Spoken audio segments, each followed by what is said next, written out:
Hi, my name is Linus, and today I'm going to give you a brief overview over the Automa system for GlenMore2 Chonicles. The Automa allows you to play the game solo against a virtual opponent called Automa.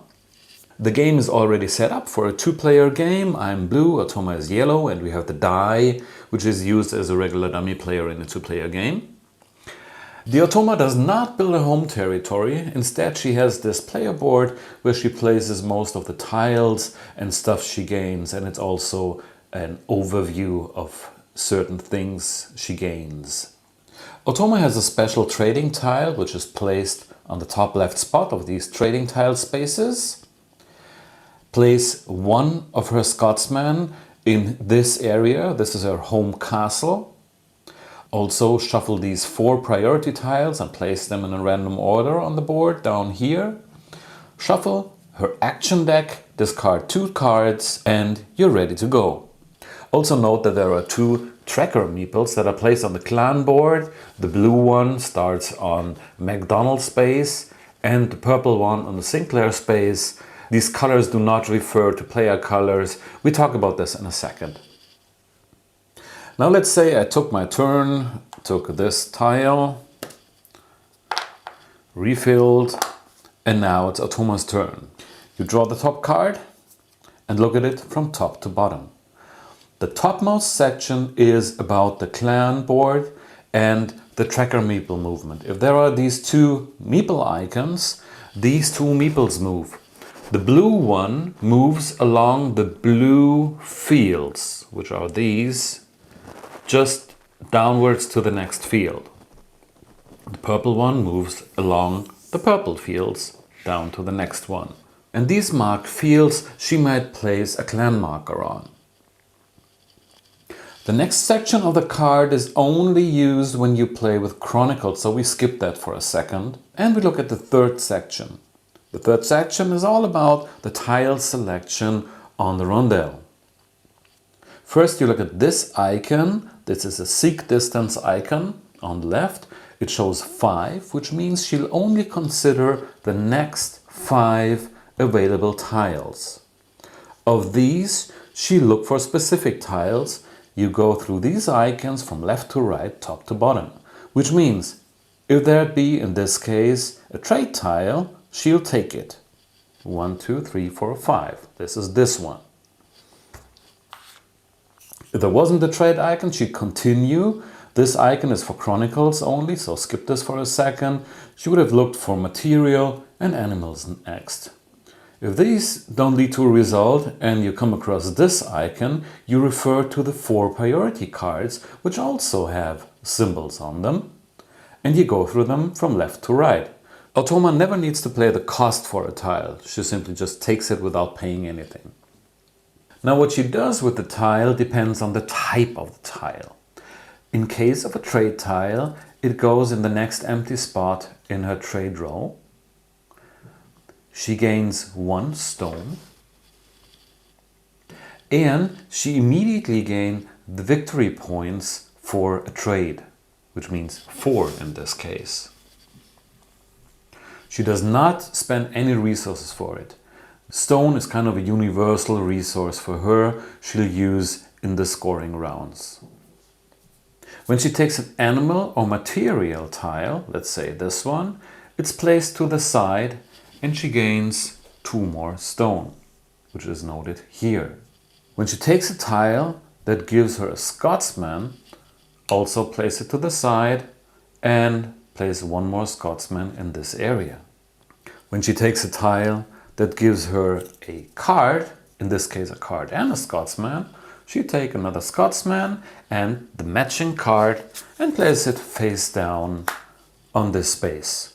She does not get any benefit for it. For a whiskey tile, she gets 2 casks in this area. And when she takes a persona, it goes on this persona tile. She gains 2 victory points and she places 2 clan markers on the spaces where those 2 meeples are, like here and here.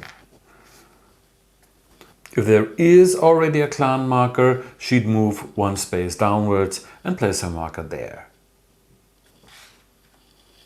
When taking a tile, she ignores any restriction for rivers and overbuild tiles. She simply takes them. Here's another example. Let's say this is the situation. It's Automa's turn. We draw another card. There's no tracker meeple movement on the clan board. Ignore this because this is for Chonicles. Now, her seek distance is 3, so she considers 1, 2, 3, these 3 tiles. She looks for personas. There are no personas. For castles, no castles. Villages, no villages. She proceeds with this icon, which means she goes through the row of priority tiles. No whiskey, no personas, no castles, no tile that gives you a card. So these icons do not lead to a result. In this case, you proceed to the last section of the card. In this case, there's a 2, so she simply takes the second available tile. That's material, goes off to the side, and material gives her 2 more stone. Automa does not participate in the market, but if at the start of her turn one of the 1 coin spaces is empty, simply take a coin from the supply and place it here. Which means then after her turn you'll always be able to sell at least 1 of each resource. Also, even if a row is full, you can still buy this resource. But in this case, you still need to pay 3 coins, 2 to the bank and 1 to Automa. During a scoring round, let's say this stack is empty, you score the 4 categories as usual. All of Automa's Scotsmen in this area are considered in her home castle, so count for scoring. This is the number of cards she gains.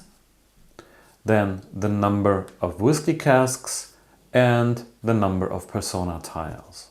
When you or the Automa score 3, 5 or 8 victory points in a category, take the matching priority tile. You see the scoring icons below here. Let's say we scored 5 in the cards category and move it to the leftmost space of this row.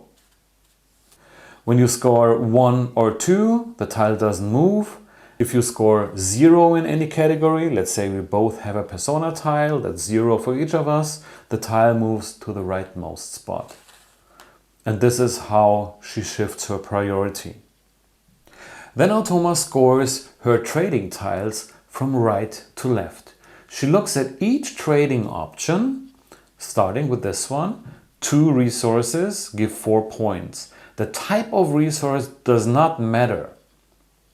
Which means we look at the number of stones she has. In this case, she has more than 2, so she can score this.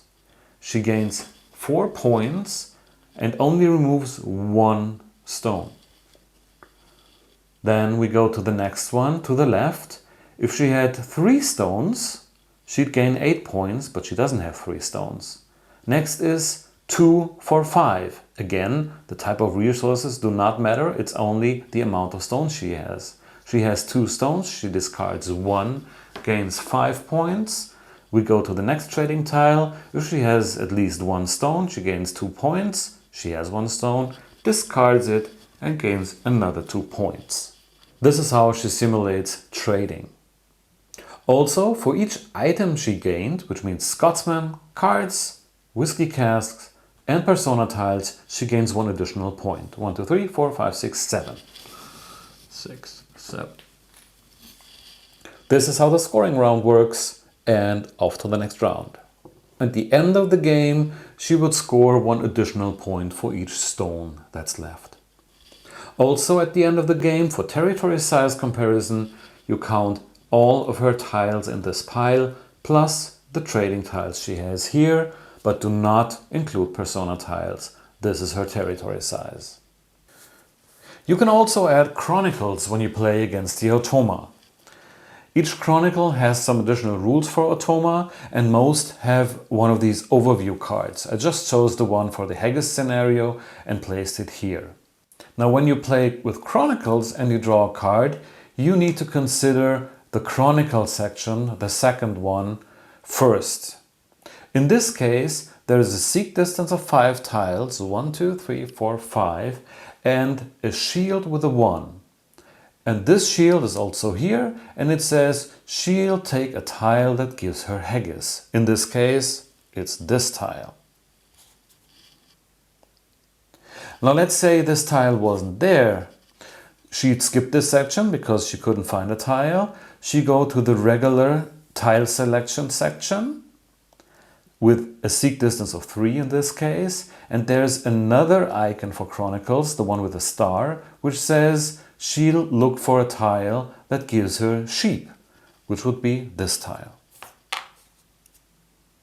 The bottom section of the card is a reminder of additional rules. If she takes a tile that gives her haggis, she takes the 2 face-up haggis tokens and places them in her supply. If she takes a tile with sheep, she gains 2 additional victory points. The third reminder here is about the Haggis Scoring, which takes place in the scoring rounds. It says that instead of gaining the victory points, she gains 6 for each token she took and returns them to the pool. Each Chronicle, of course, has different rule sets and different actions that trigger depending on this shield. In this case, the number can be 1 to 4 to trigger this ability. If you play with multiple Chronicles, just place the cards in a row, and when something triggers, like here, resolve the leftmost first and then the next one. And this was a quick overview of how the Automa works. I hope I could give you an idea, and see you next time. Bye!